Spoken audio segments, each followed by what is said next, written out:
গরম গরম ভাতের সাথে লক্ষ টাকার স্বাদ নিতে হলে এটি আপনাকে তৈরি করে নিতে হবে।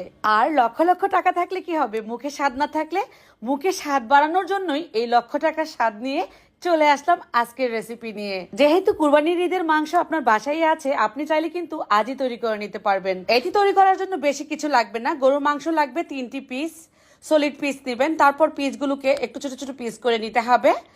এর সাথে যা যা উপকরণ লাগছে আমি সবগুলো উপকরণই আপনাদেরকে দেখিয়ে দিচ্ছি।